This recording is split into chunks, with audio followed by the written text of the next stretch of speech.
Hello साथियों, नमस्कार, जय हिंद। आप सभी का स्वागत है आपके अपने परिवार रोजगारविद अनुभव पर। साथियों, जैसा कि आपको पता है, अब तक हमारी पॉलिटी की 2 क्लासेस हो चुकी हैं, जिसमें हमने संविधान राज्य व्यवस्था के बारे में बेसिक से जानकारी पहली क्लास में जानी। उसके बाद में भारतीय संविधान की क्या विशेषताएं हैं वो हमने दूसरी क्लास में जाना। और इस क्लास में हम पढ़ेंगे कि भारतीय राज्य व्यवस्था और सरकार के अंग कौन कौन से हैं। और ये एक ऐसा टॉपिक है जो आपको पता है, पिछला वीडियो थोड़ा सा बड़ा हुआ था, 1.5 घंटे के आसपास, लेकिन ये वीडियो जो है ये 1 घंटे के आसपास रहेगा। लेकिन साथियों, जैसा कि हमने शुरू में भी आपको जो इसका प्लान बताया था वो ये बताया था कि हम एक टॉपिक एक वीडियो में अपना कंप्लीट करेंगे। अब वो टॉपिक चाहे 40 मिनट में कंप्लीट हो जाए, चाहे वो 30 मिनट में कंप्लीट हो जाए, चाहे वो 1 घंटे में कंप्लीट हो, चाहे वो 2 घंटे में कंप्लीट हो, हम एक टॉपिक को एक क्लास में कंप्लीट करेंगे। और इस हिसाब से जो हमारा प्लान है कि 40 से 45 क्लासेस में हम पॉलिटी को बहुत अच्छे से खत्म कर रहे होंगे।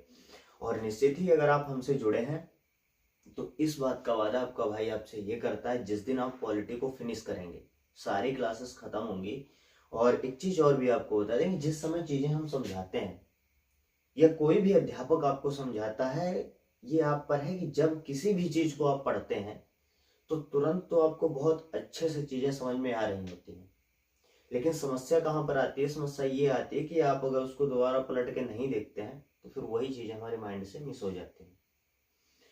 तो हमने देखा है कि काफी सवाल ये रहता है कि किस हिसाब से हम रिवीजन करें।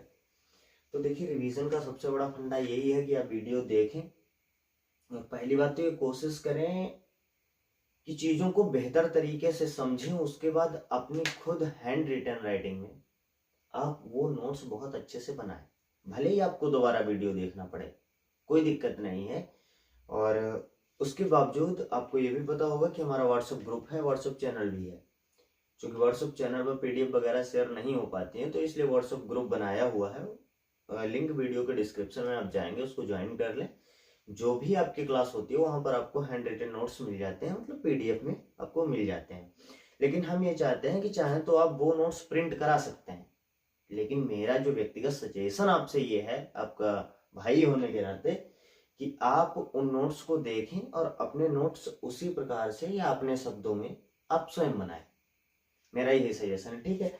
आज हम इस टॉपिक में बात करेंगे। साथ ही साथ आपसे हम बता दें, आप 2 क्लासेस हो चुकी हैं। कुछ हमारे ऐसे भी व्यूअर्स होंगे जो भी नए होंगे, और कुछ हमारे ऐसे भी भाई होंगे जो पिछली 2 वीडियो से मतलब ले रहे हैं, दोनों क्लासेस उन्होंने प्रॉपर ली है। तो पहली बात तो ये कि जो नए हमारे भाई हैं उनसे मेरी विनती ये है कि अभी आप ये वीडियो देख रहे हैं, देख लीजिए, लेकिन फिर भी मेरा सजेशन ये है कि फर्स्ट एंड सेकंड वीडियो आप कंप्लीट करें। क्योंकि जब चीजें एक कड़ी दर कड़ी जुड़ी हुई होती हैं, तो जब हम चीजों को शुरू से लेकर के चलेंगे तो आगे की कहानी भी बड़े अच्छे से हमारे समझ आ रही होगी। और आपको बता दें, आज हम भारतीय राज्य व्यवस्था और सरकार के अंग फिनिश करेंगे, पढ़ेंगे मतलब इसके बारे में। उसके बाद में कल से हमारा जो शुरू होगा टॉपिक, जो अगला टॉपिक रहेगा वो भी मैं आपको बता दिए देता हूँ। वो रहेगा भारत का संवैधानिक विकास। आखिर भारत के संविधान जो बना उसका विकास कहाँ से हुआ, तो चार्टर एक्ट वगैरह जो भी है 1600 के चार्टर एक्ट से हम लोग शुरुआत करेंगे। और सारी चीजें बहुत अच्छे से, बहुत अच्छे ढंग से हम लोग पढ़ रहे होंगे। तो बस यही है कि एक बार फटाफट आप लोगों से विनती है कि शेयर कर दीजिए, और जो भी हमारे भाई नए हैं वो चैनल को सब्सक्राइब कर लें, ताकि जैसे ही वीडियो अपलोड हो और आपको उसकी नोटिफिकेशन मिल पाए।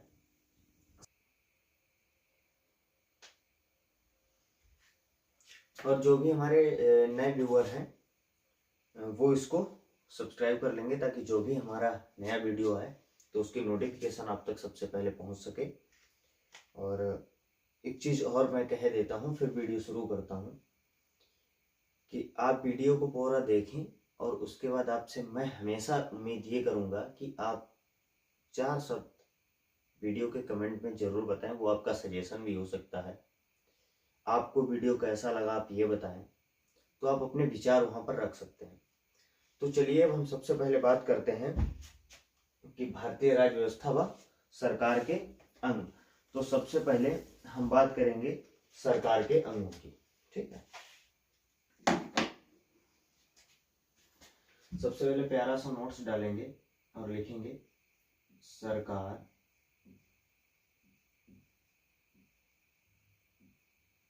के अंक, अगर आप इंग्लिश में लिखना चाहें तो लिख सकते हैं ऑर्गन ऑफ गवर्नमेंट। ठीक है, भारत में सबसे पहले हम डालेंगे विधायिका, विधायिका। दूसरा हम डालेंगे कार्यपालिका, कार्यपालिका। और नंबर 3 हम डालेंगे न्यायपालिका।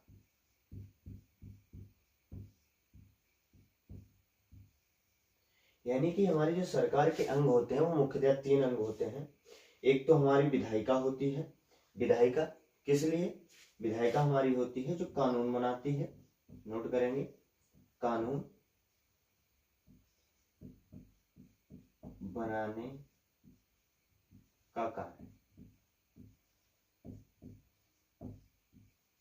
अच्छा, कानून बनाने का जो कार्य होता है वो विधायिका का होता है।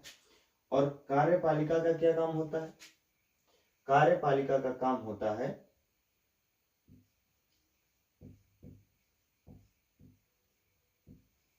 कार्य करना। ठीक है। और तीसरा पॉइंट न्यायपालिका का ये होता है कि जो भी कानून होते हैं, कानूनों की व्याख्या करना, कानूनों की व्याख्या करना, व्याख्या करना व न्याय प्रदान करना, न्याय प्रदान करना। ये 3 प्रमुख अंग होते हैं। ठीक है। विधायिका का कार्य क्या है? कानून बनाने का अर्थ। और कार्यपालिका का कार्य करना, इससे बेहतर आप ये लिख सकते हैं कि ये जो कानून है या विधियों का,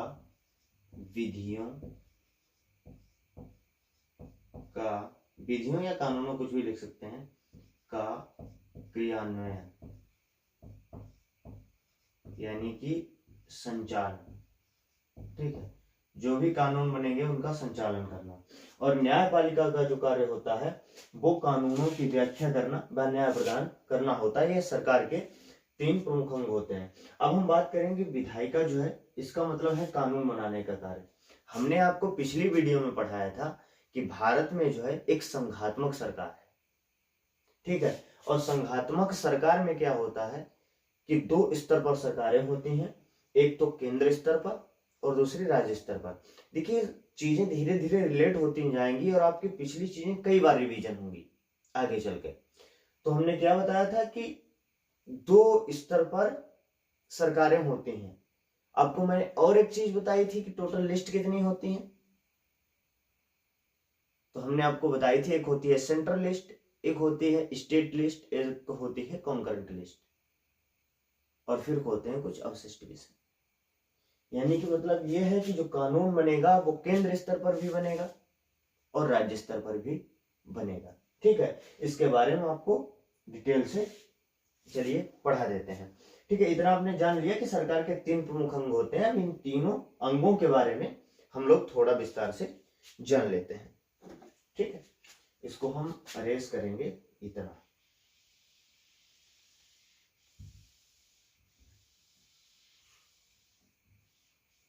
ठीक है, अब हम बात करेंगे केंद्र स्तर पर। विधायिका,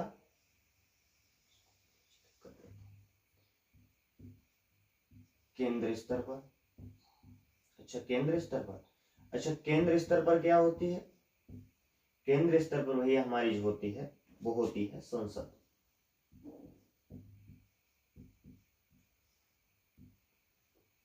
क्या होती है? केंद्र स्तर पर संसद होती है।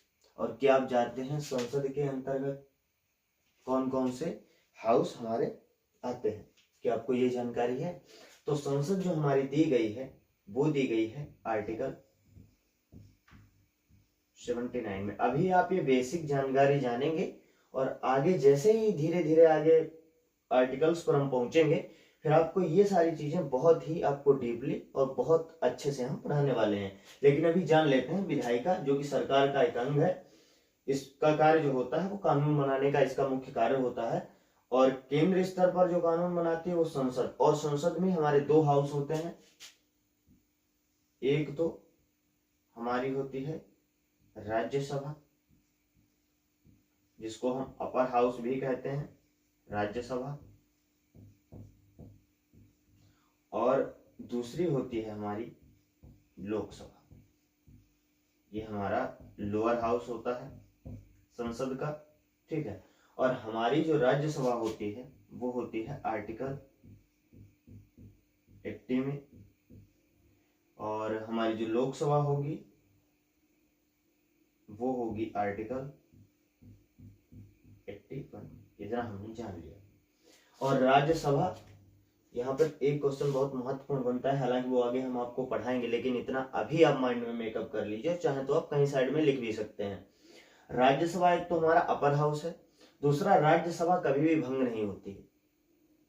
और राज्यसभा, कभी कभी एक क्वेश्चन बनता है कि राज्यसभा का कार्यकाल कितना होता है, तो राज्यसभा का कार्यकाल नहीं होता है, राज्यसभा के सदस्यों का जो कार्यकाल होता है वो 6 वर्ष होता है। और हमारी जो राज्यसभा है ये कभी भी विघटित नहीं होती है, कभी भंग नहीं हो सकती। जबकि लोकसभा हमारी भंग की जा सकती है मंत्रिपरिषद की सलाह पर, राष्ट्रपति द्वारा, ठीक है। और फिर ये तो हो गई केंद्र स्तर पर संसद, और दूसरा होती है राज्य स्तर पर। भाई कानून राज्य स्तर पर भी तो बनेंगे, जो स्टेट लिस्ट में जो विषय है उन पर कानून बनाने का अधिकार हमारे राज्यों के पास है, तो राज्य स्तर पर कानून बनेंगे। तो राज्य स्तर पर जो विधायिका है वहां पर उसको कहते हैं विधानमंडल, विधानमंडल।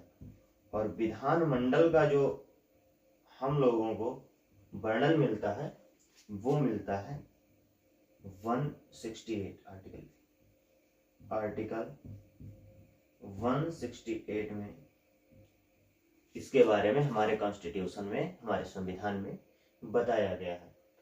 अब विधानमंडल में 2 हाउस होते हैं, एक तो हो गया हमारा विधान परिषद, विधान परिषद, और एक होता है हमारा विधानसभा।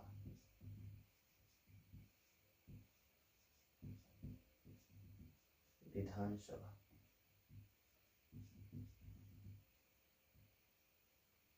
ठीक है। अच्छा, इनका भी आर्टिकल आपको बता देते हैं। विधान परिषद जो है वो हमारे आर्टिकल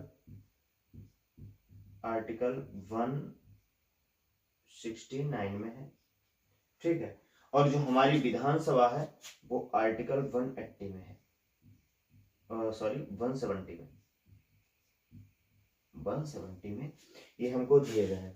अब इस बात को समझिए, हमने आपको क्या बताया कि सरकार के 3 अंग हमने आपको बताया, विधायिका, फिर हमने आपको बताया कार्यपालिका, और कार्यपालिका के बाद में हमने आपको क्या बताया, न्यायपालिका। तो उसमें से पहला अंग जो कि विधायिका है उसके बारे में हमने बात की। हमने जाना कि केंद्र स्तर पर संसद, जो कि आर्टिकल 79 में हमारे कॉन्स्टिट्यूशन में है, उसके अंतर्गत 2 हाउस है, राज्यसभा जो कि अपर हाउस है आर्टिकल 80 में, और लोकसभा आर्टिकल 81 में। इतना हमने पढ़ा। उसके बाद हमने जाना कि राज्य स्तर पर जो कानून बनाने का कार्य है वो विधानमंडल, विधानमंडल जिसका वर्णन कॉन्स्टिट्यूशन के 168 आर्टिकल में दिया गया है।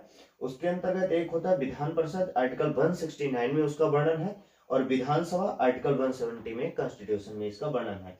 अब यहाँ पर आपके मन में कीड़े ने जन्म लिया होगा कि यहाँ पर तो आपने बता दिया ये अपर हाउस है और ये लोअर हाउस है, इनमें जो हमारा विधान परिषद है, ये भैया आपके प्रश्न का जवाब जो मन में आपके प्रश्न उठा कि इसमें कौन सा अपर हाउस है, तो विधान परिषद जो है ये अपर हाउस हमारा है, और विधानसभा इसको लोअर हाउस माना जाता है। जैसे राज्यसभा कभी भंग नहीं की जा सकती, वैसे विधान परिषद भंग नहीं हो सकता, लेकिन जरूरी नहीं है कि विधान परिषद हर राज्य में ही हो। क्या यूपी में है? हाँ भैया यूपी में है, कुल 5 राज्यों में, हाँ 5 राज्यों में विधान परिषद है।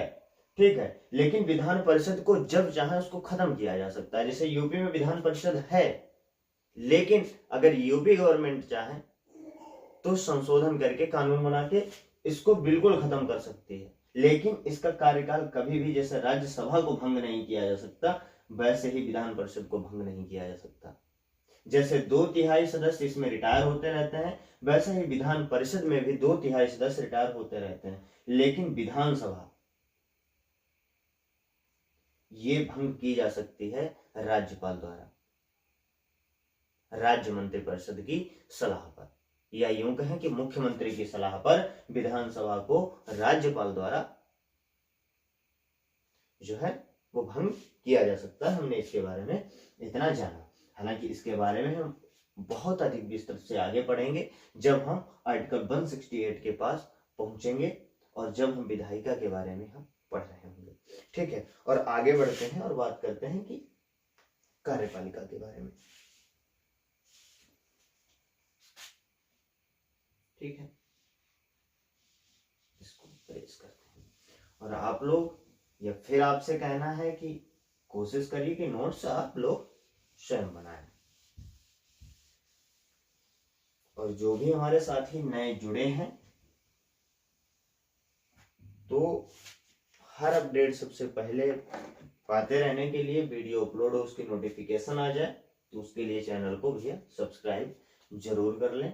और मैं ये तब आपसे कह रहा हूं जब ऑलरेडी 2 वीडियो हमारी अपलोड हो चुकी हैं और उनको आप देखिए, और जिन लोगों ने देखी है उनको कुछ हद तक तो अंदाजा हो ही गया होगा कि आगे किस लेवल तक का पढ़ाने वाली है।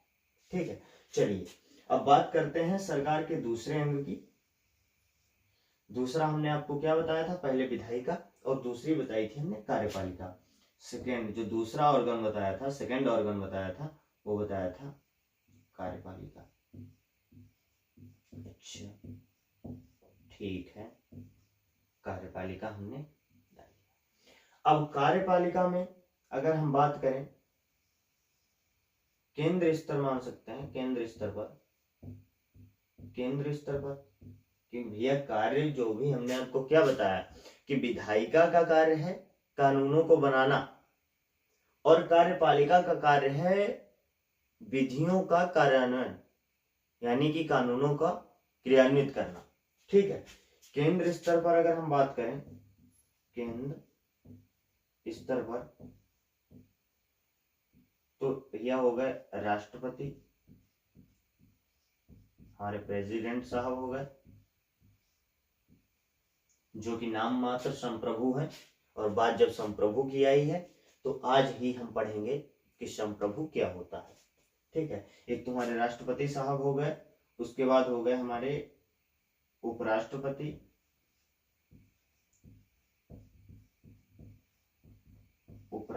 साहब हो गए,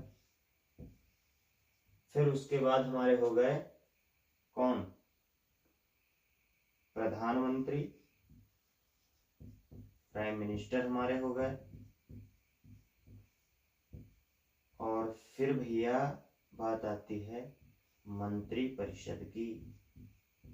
इसकी मंत्री परिषद की बात आती है। क्या कोई बता सकता है कि राष्ट्रपति का जो वर्णन है, राष्ट्रपति का जो पद है वो किस आर्टिकल में है? तो भैया कहेंगे ये जो है वो है आर्टिकल 52। इसमें आर्टिकल 52 और राष्ट्रपति का पद, उनकी शपथ, उनका कार्यकाल, उनकी योग्यताएं, उन पर महाभियोग, ये सारी चीजों के बारे में जानकारी राष्ट्रपति को एक टिक के माध्यम से हम खत्म करते हैं। और चलो जब राष्ट्रपति पढ़ेंगे तो आपको बताएंगे, फिर भी पकानिको का द्वयोदशम उसको कहते हैं। ठीक है, और 52 से नीचे तक रखते चले जाइए 61 तक। ठीक है, तो फिर वो सारी चीजें हो जाती हैं। और 62 में राष्ट्रपति का जो आर्टिकल 62 है वो ये बताता है कि जब इनको महाभियोग द्वारा हटा दिया जाए या ये इस्तीफा दे दें तो रिक्त पद को 6 माह के अंदर आपको भरना होगा, और 6 माह बाद जो भी राष्ट्रपति पद पर आएगा वो पूरे 5 साल के लिए चुना जाएगा। ये आर्टिकल 2 में कहा गया। अच्छा, बात आती है उपराष्ट्रपति की। तो उपराष्ट्रपति का जो पद है हमारा वो आर्टिकल 63 में दिया गया है।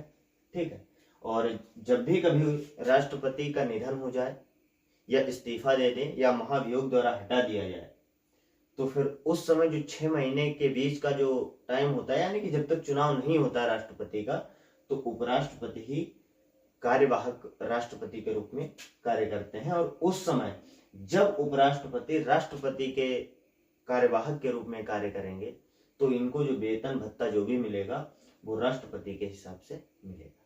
ठीक है, अब आगे बढ़ते हैं, बात करते हैं प्रधानमंत्री की। तो प्रधानमंत्री का जो पद है वो हमारा आर्टिकल 75 के सब क्लोज 1 में दिया गया है। ठीक है, प्रधानमंत्री का जो पद है वो आर्टिकल 75 के सब क्लोज 1 में दिया गया है। और मंत्रिपरिषद जो दिया गया है वो हमारा दिया गया है आर्टिकल 74 में, आर्टिकल 74 में। तो हमने क्या जाना कि कार्यपालिका में सबसे पहले हमने देखा कि केंद्र स्तर पर राष्ट्रपति होते हैं, उपराष्ट्रपति होते हैं, प्रधानमंत्री होते हैं और मंत्रिपरिषद होती है, जो कि ये सभी विधियों का कार्यान्वित करते हैं। ठीक है, क्योंकि आपको पता है, हालांकि हमारे यहाँ राष्ट्रपति को कहा गया है कि एक मोहर का ठप्पा है, जिनको जब चाहे प्रधानमंत्री या मंत्रिपरिषद उठा करके वो ठप्पा लगा सकती है, उसका यूज कर सकती है, ऐसा कई विशेषज्ञों ने कहा। और ये सही भी है, अगर वास्तविकता अगर देखी जाए तो प्रधानमंत्री ही वास्तविक संप्रभु है। ठीक है, अब हम बात करते हैं राज्य स्तर पर। क्या राज्य स्तर पर, अब राज्य स्तर पर कौन होगा?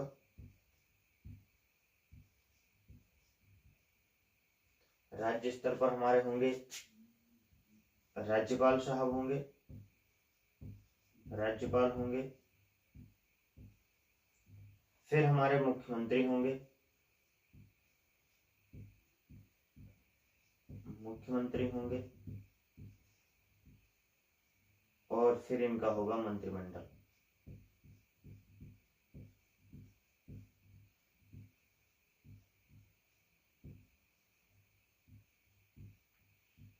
राज्य स्तर पर कौन कौन होगा? एक तो राज्यपाल होंगे, एक मुख्यमंत्री होंगे, और मंत्रिमंडल में इसको मंत्रिपरिषद ही लिख लेते हैं, मंत्रिमंडल तो नहीं कहेंगे, मंत्रिपरिषद होती है, क्योंकि मंत्रिपरिषद शब्द का ही प्रयोग हमारे संविधान में किया गया है। ठीक है, तो राज्यपाल किस आर्टिकल में है? राज्यपाल का जो पद है वो हमारे आर्टिकल 153 में दिया गया है। और जो मुख्यमंत्री का पद है वो हमारा दिया गया है आर्टिकल 164 में।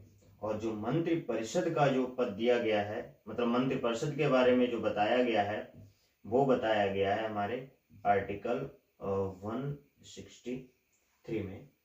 ठीक है, राज्य स्तर पर हमने आपको बताया राज्यपाल, मुख्यमंत्री और मंत्रिपरिषद।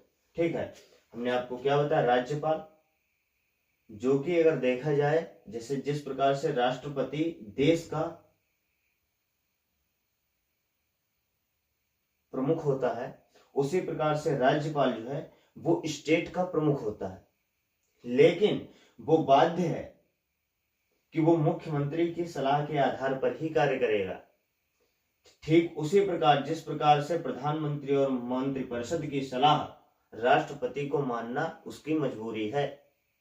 ठीक है, फिर होती है मुख्यमंत्री का पद, हमने आपको बताया 164 में, और मंत्रिपरिषद राज्य स्तर पर जो होगी वो आर्टिकल 163 के तहत होगी। तो हमने इतना पढ़ लिया, राज्य सरकार के अंग, विधायिका के बारे में हमने पढ़ा, फिर उसके बाद में हमने कार्यपालिका के बारे में भी पढ़ लिया।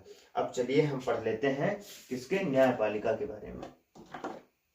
ठीक है, इसको इरेज करते हैं। और ये जो भी पीडीएफ है आपको डेली की डेली ये आपको हमारे व्हाट्सएप ग्रुप में मिल जाएंगे। और व्हाट्सएप ग्रुप आपको कैसे मिलेगा? वीडियो के डिस्क्रिप्शन में जाइए और आपको वहां से लिंक है, ज्वाइन करिए, वहां से आपको पीडीएफ नोट्स मिल जाएंगे। ठीक है, चलिए।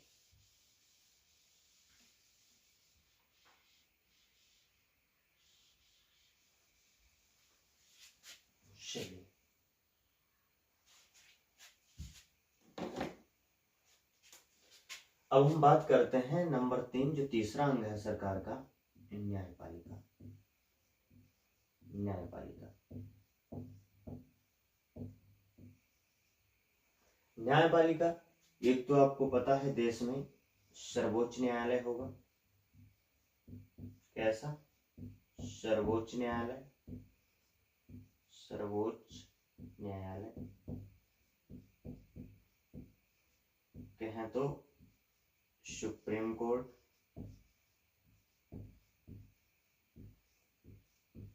सुप्रीम कोर्ट के बारे में बात कही गई। उसके बाद में फिर बात की गई उच्च न्यायालय, उच्चतम न्यायालय,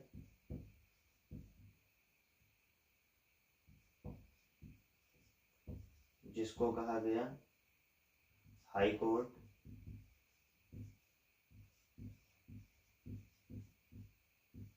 हाई कोर्ट।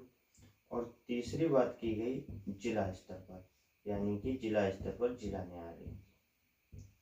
जिला न्यायालय,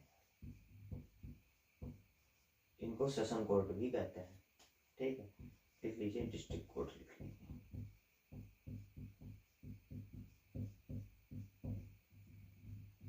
इनको सेशन कोर्ट भी कहा जाता है। ठीक है,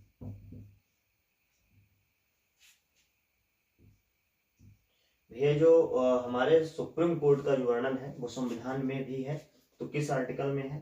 तो ये हमारा आर्टिकल 124 जो है वो हमारे सर्वोच्च न्यायालय के बारे में बताता है, और आर्टिकल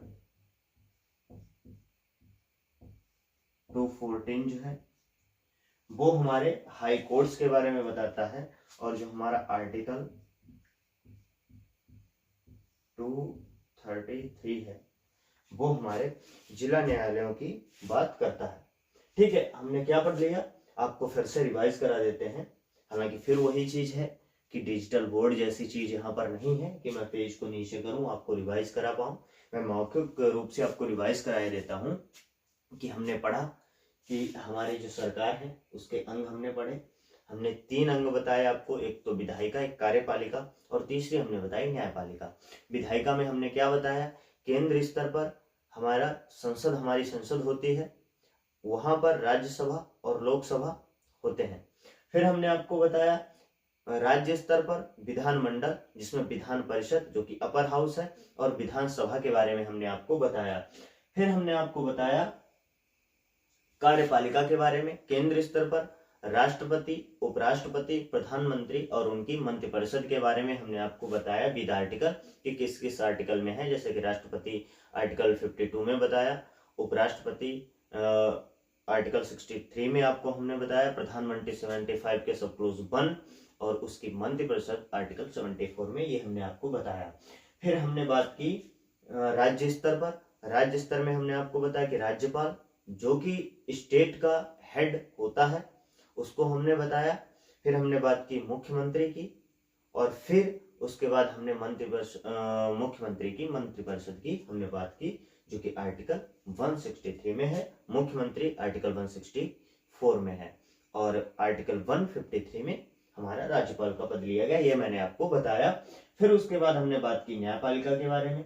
न्यायपालिका हमारे 3 हिस्सों में कहा जाए तो त्रिस्तरीय है। एक तो सर्वोच्च न्यायालय, सुप्रीम कोर्ट, जिसका वर्णन आर्टिकल 124 में मिलता है। साथ ही साथ आगे सर्वोच्च न्यायालय के बारे में हालांकि विस्तृत रूप से पढ़ाएंगे, लेकिन इतना भी आप जान लीजिए, जो हमारा सर्वोच्च न्यायालय है ये हमारा एक अभिलेख न्यायालय भी है। अभिलेख न्यायालय का तात्पर्य ये होता है कि जो भी फैसला सर्वोच्च न्यायालय देगा वो एक सबूत के तौर पर मान्य होगा। यानी कि कोई एक मामला है, उस पर सुप्रीम कोर्ट ने अपना फैसला सुनाया, और सेम उसी से मिलता जुलता, या यूं कहें कि बिल्कुल उसके तरीके से अगर कोई भी फैसला हाई कोर्ट के पास जाता है, तो वहां पर जो हाई कोर्ट फैसला देगा वो सुप्रीम कोर्ट के पिछले आदेश को, जो इससे पहले ऐसा केस आया था उसमें जो फैसला सुनाया था, उसको आधार बना करके हाई कोर्ट फैसला दे सकता है। साथ ही साथ आपको यह भी पता है कि सर्वोच्च न्यायालय को यह भी शक्ति है कि हाई कोर्ट्स और लोअर कोर्ट्स, या कहें डिस्ट्रिक्ट कोर्ट्स का, अगर उसे लगता है कि कोई फैसला जो कि ठीक नहीं है या उसके अधिकार क्षेत्र में नहीं है, जो केस या वाद सुनने योग्य नहीं है, उसको तुरंत निरस्त कर सकता है, या अगर उसके अधिकार क्षेत्र से बाहर है तो उसको अपने पास ट्रांसफर स्वतः ही कर सकता है। ये कुछ पावर्स हैं सर्वोच्च न्यायालय की, हमारे सुप्रीम कोर्ट की। हालांकि इन पर हम बहुत विस्तृत चर्चा आगे करेंगे, तब तक के लिए आप इन चीजों को अपने माइंड में मेकअप कर लीजिए। फिर हमने बात की हाई कोर्ट की। अच्छा, क्या आपको ये ध्यान है, पिछली क्लास में हमने आपको बताया था कि जो 5 प्रकार से रिट जारी करता है सुप्रीम कोर्ट, वो किस आर्टिकल से करता है। फिर हमने आपको ये भी बताया था कि 5 प्रकार से जो रिट जारी करता है हाई कोर्ट, वो किस आर्टिकल में है। ये आपसे उम्मीद करूंगा कि आप हमको कमेंट बॉक्स में कमेंट करके जरूर बताएंगे। और यही एक अच्छे छात्र की निशानी भी है, पहचान भी है, कि वो अपनी चीजों को रिवाइज करता रहता है। देखिए, आपकी ये 3rd क्लास है और मैं हमेशा आपसे उम्मीद ये करूंगा कि जब भी आप हमारी नई क्लास लेने आए, आप पिछली क्लास का रिवीजन जरूर करें। क्योंकि मैंने आपसे कहा कि जब तक पॉलिटी खत्म होगी, हमारे पिछले के जो भी लेक्चर होंगे, जो भी हमारे क्लासेस होंगी, उनका जो भी डाटा होगा, वो धीरे धीरे कहीं ना कहीं रिवाइज जरूर होता रहेगा और हम आपको रिवाइज कराते रहेंगे। ठीक है, तो आपका होमवर्क क्या है? होमवर्क ये है कि सुप्रीम कोर्ट जो रिट जारी करता है 5 प्रकार से, किस आर्टिकल के तहत करता है, और जो हाई कोर्ट को रिट जारी करने का अधिकार है, वो किस आर्टिकल के तहत है। ठीक है, आप ये वीडियो में कमेंट करके जरूर बताएं, आपका होमवर्क है। ठीक है, फिर हमने बात की जिला न्यायालयों की। ठीक है, तो जिला न्यायालय ये 3 स्तर पर हमारी न्यायपालिका कार्य करती है। न्यायपालिका का कार्य हमने क्या बताया कि, अच्छा क्या ये बताइए, हमने वहां पर ये लिखा है कि न्यायपालिका जो कार्य है वो कानूनों की व्याख्या करना है। लेकिन क्या कानूनों की व्याख्या जिला न्यायालय कर सकता है? नहीं कर सकता। जो कानूनों की व्याख्या करेगा वो सर्वोच्च न्यायालय कर सकता है, और ऐसे कई हम बात आपको बताएंगे। और हाँ, एक बात और आप नोट करिएगा, पहले लेक्चर में हमने आपको 2 केस बताए थे।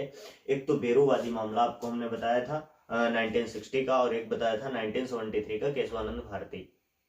उसमें दरअसल हुआ ये था कि जो बेरोवादी मामला था वो उस पर विवाद चल रहा था।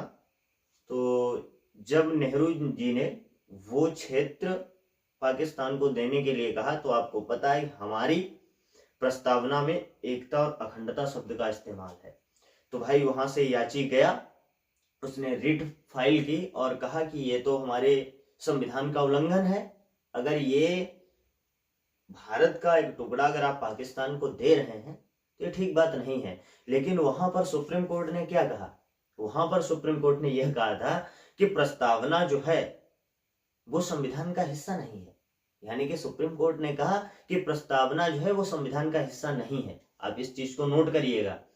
उसमें शायद पहले मैंने सही बताया था, बाद में थोड़ा सा कंफ्यूजन था, तो मैंने अपने जो है स्टेटमेंट को चेंज किया था।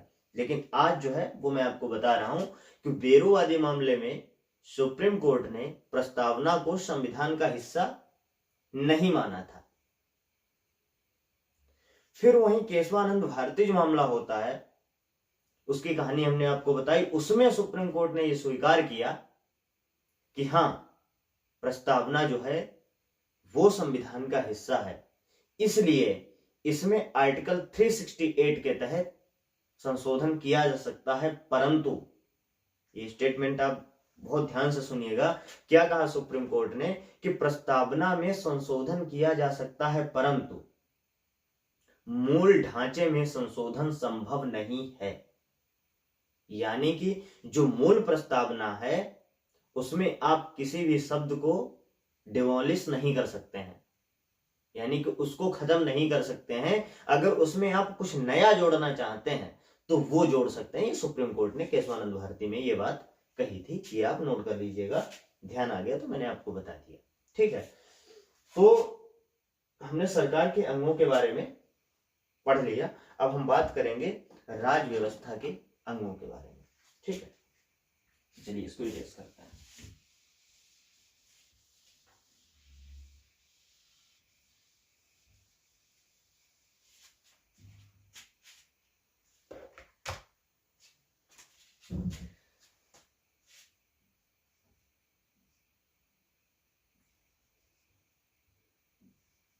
राज व्यवस्था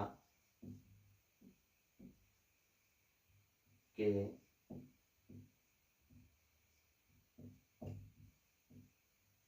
अंक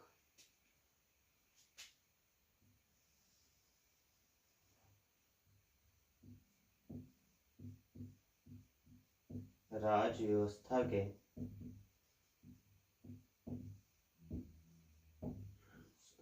चार अंग होते हैं।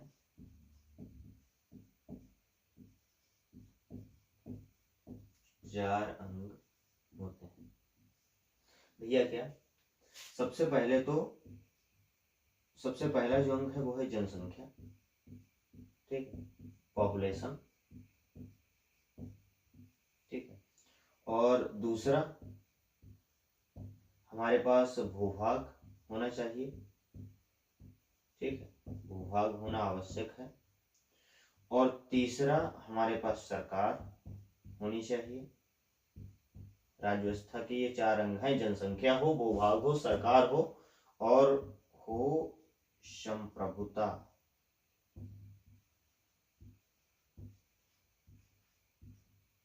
संप्रभुता, ठीक है। अच्छा, इसके बारे में आप कहेंगे कि ये कौन सी बात हुई। अच्छा, आप ये सोचिए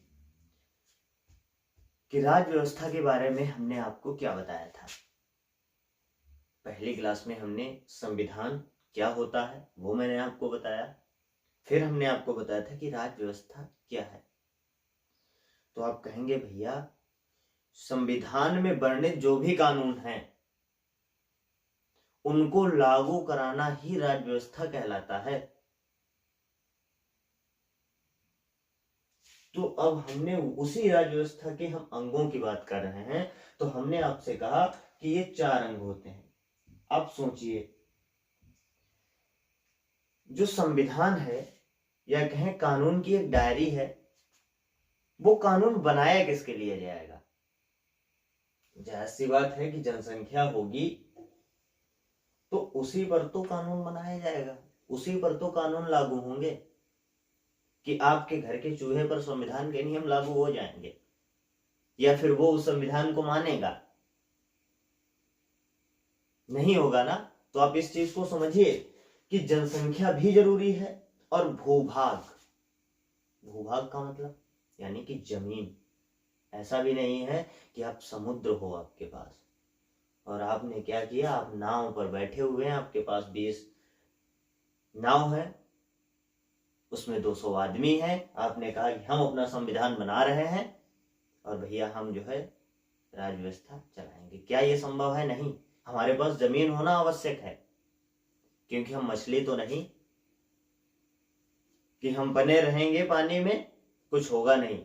जब आप बायोलॉजी पढ़ेंगे तो आपको पता चलेगा कि कुछ घंटे भी, और बायोलॉजी क्या पढ़ेंगे, आपने खुद प्रैक्टिकल किया होगा। आपने अपने कपड़े वॉश किए, अगर 1 घंटे आपको लगा, 1 आवर आपको लग गया, तो आपकी जो उंगलियों की जो स्किन है वो फूल सी जाती है। तो आप सोचिए कब तक पानी में रह पाएंगे। तो कहने का मतलब यह है कि हम आपको समझाने का प्रयास कर रहे हैं कि राज्य व्यवस्था के लिए हमको जनसंख्या आवश्यक है, भूभाग, और फिर हमको सरकार की आवश्यकता होगी। सबसे पहले तो यह जनसंख्या हो, फिर भूभाग हो हमारे पास रहने के लिए, फिर सरकार। अच्छा, सरकार की आवश्यकता क्यों होगी? ठीक है, हमने आपको बताया कि सरकार की आवश्यकता इसलिए है, एक कहावत कही जाती है कि बिन मालिक की फौज बेकार होती है। मतलब अगर आपका सेना, कितनी भी बड़ी सेना हो, अगर उसमें उसको लीड करने वाला नहीं है, उसका कोई सेनापति नहीं है, तो फिर वो सेना बेकार है। 1000 की सेना 200 सैनिकों से हार जाएगी अगर 200 में उनका सेनापति है और जो 1000 सैनिकों की जो सेना है उसका कोई सेनापति ही नहीं है।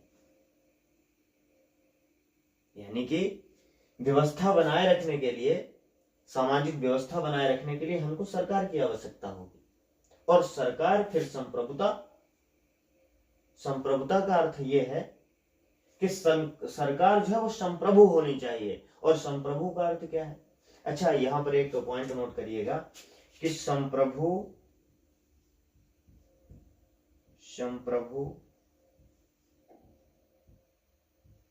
शब्द का सबसे पहले इस्तेमाल किसने किया? सबसे पहले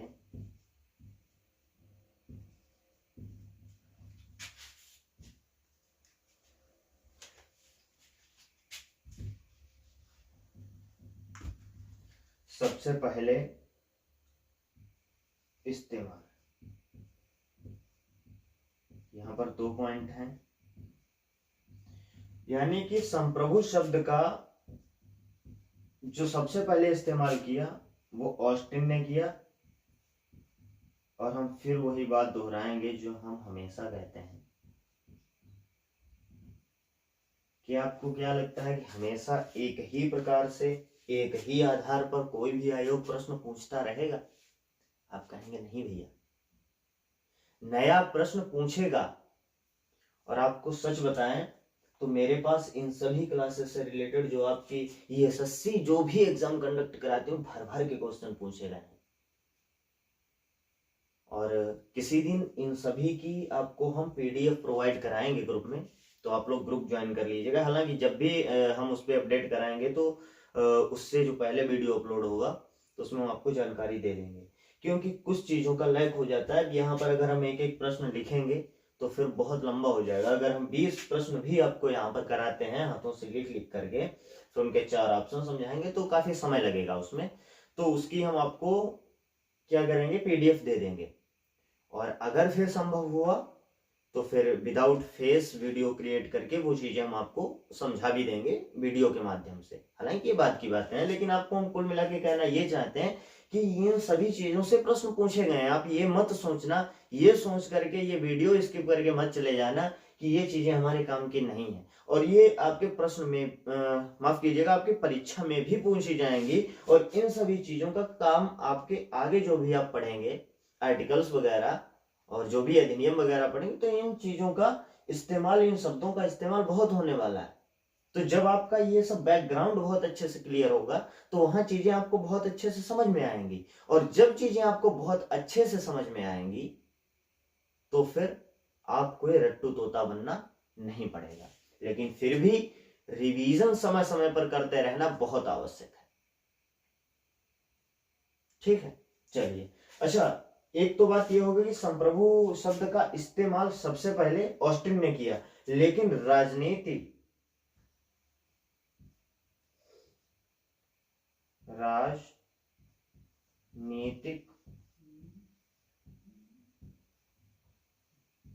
संप्रभु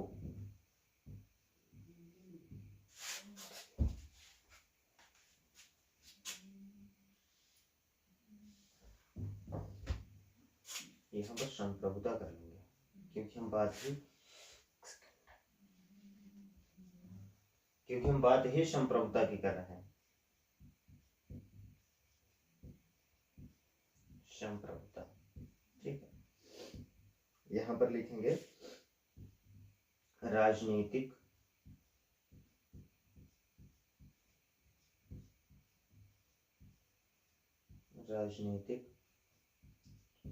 संप्रभुता की अवधारणा, संप्रभुता की अवधारणा किसने दी?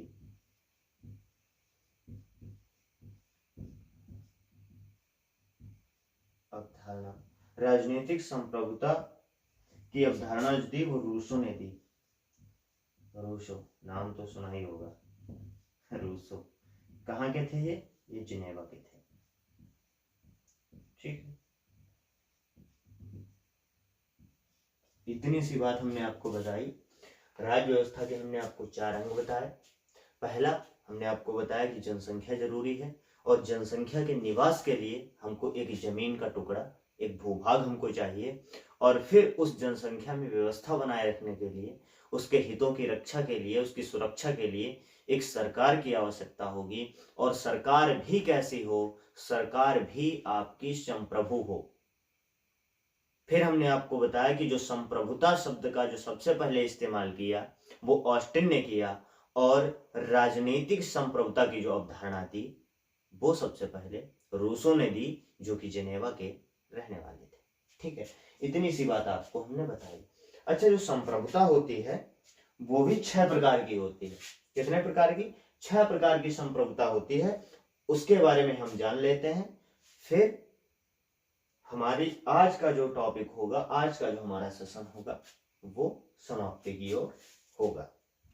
ठीक है, और फिर हम अगली क्लास में क्या पढ़ेंगे, आपको बताया कि भारत का संवैधानिक विकास। ठीक है, चलिए अब हम बात करते हैं किसकी, संप्रभुता का अर्थ। हाँ ठीक है, संप्रभुता का अर्थ।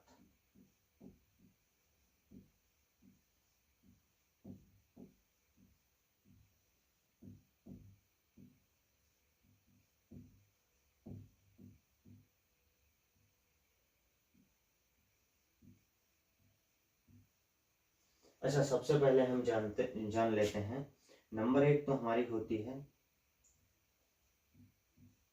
बाहरी संप्रभुता। बाहरी संप्रभुता। दूसरी होती है हमारी आंतरिक संप्रभुता। आंतरिक संप्रभुता। और नंबर 3 हमारी होती है नाम मात्र संप्रभुता। नाम मात्र संप्रभुता। और नंबर 4 हमारी होती है वास्तविक संप्रभुता।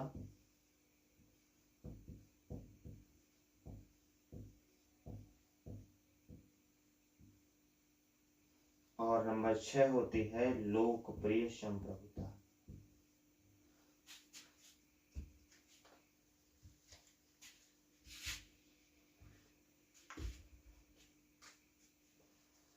लोकप्रिय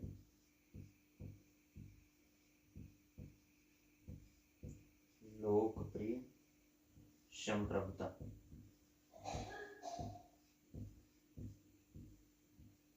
ठीक है, नहीं सॉरी, नंबर 5 यहाँ पे पड़ेगा। और नंबर 6 होता है हमारा कानूनी संप्रभुता। कानूनी संप्रभुता।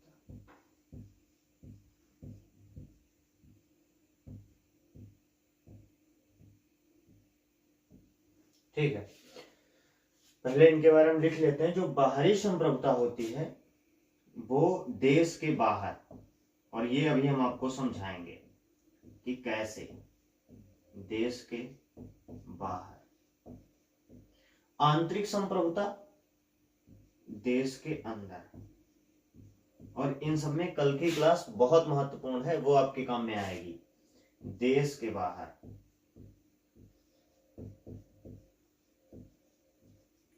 फिर एक होती है नाम मात्र संप्रभुता। नाम मात्र संप्रभुता का अगर हम उदाहरण लें, एग्जाम्पल लें, तो भारत के राष्ट्रपति, क्या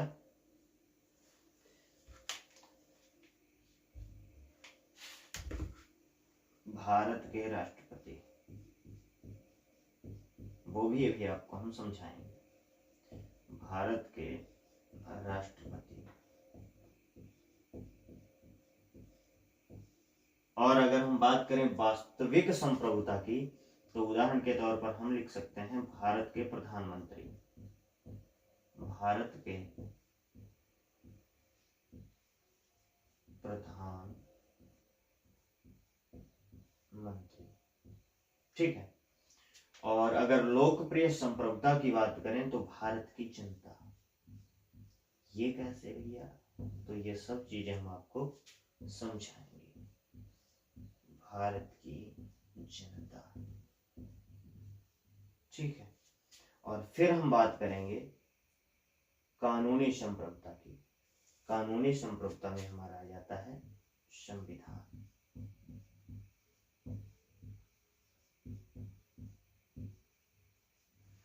तो इसको हम समझा देते हैं।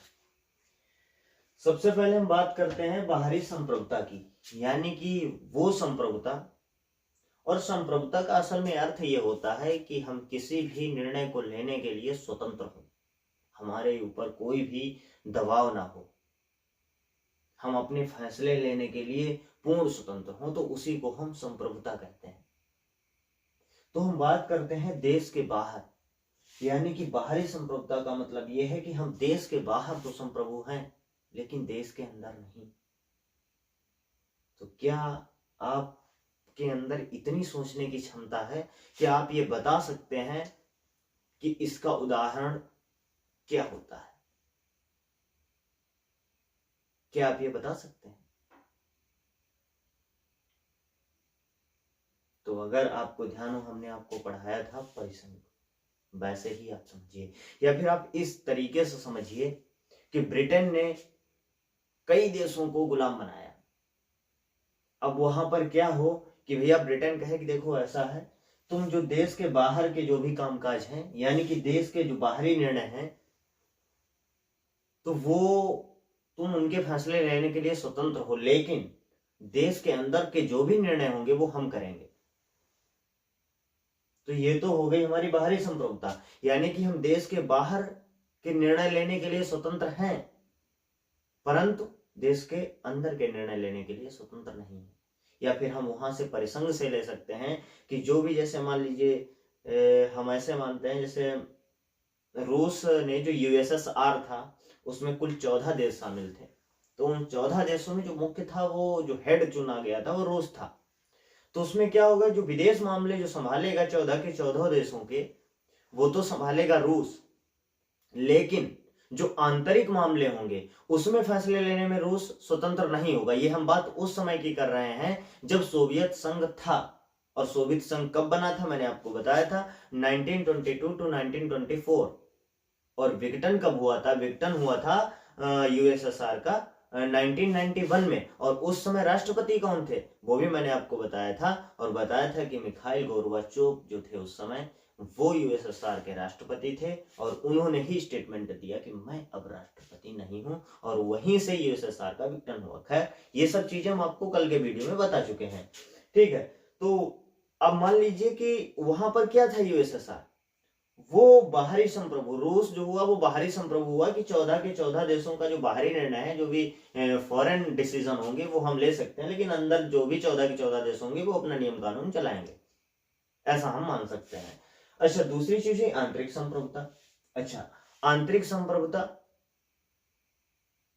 इसका मतलब यह है कि हम अपने देश के अंदर के तो फैसले ले सकते हैं, परंतु देश के बाहर के फैसले भैया आप स्वतंत्र रूप से नहीं ले सकते। इसका मतलब ये कि ब्रिटेन का भारत पर जिस समय अधिकार था, भारत जिस समय ब्रिटेन का उपनिवेश था, उस समय भारत को ये कहा जाता कि भैया देखो ऐसा है कि आप अपने जो भी इंटरनल मामले हैं वो तो आप उन पर आप निर्णय स्वतंत्र रूप से ले सकते हैं। हालांकि इसकी शुरू में मांग भी यही उठी थी कि भैया हमको हमारे अपने मामले, तो हमारे अपने नागरिकों के जो भी मामले हैं उन पर तो कानून बनाने दीजिए, उन पर तो स्वतंत्र करिए।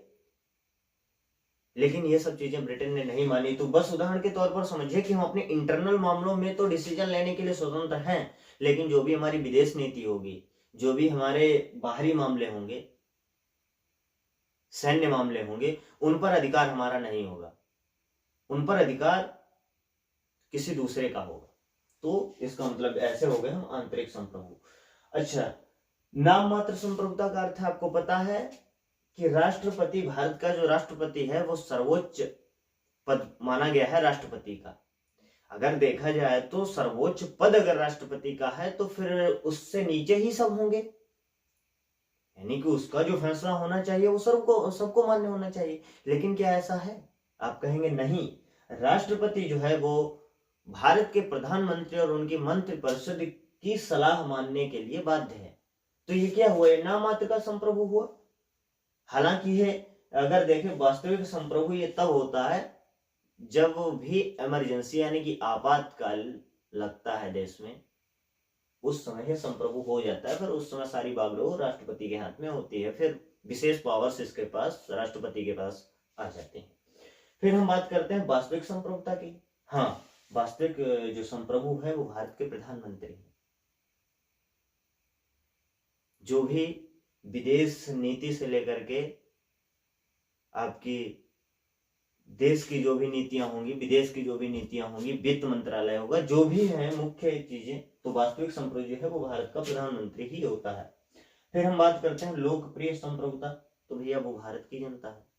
अब आप कहेंगे कैसे, भारत की जनता संप्रभुत्व संपन्न कैसे है?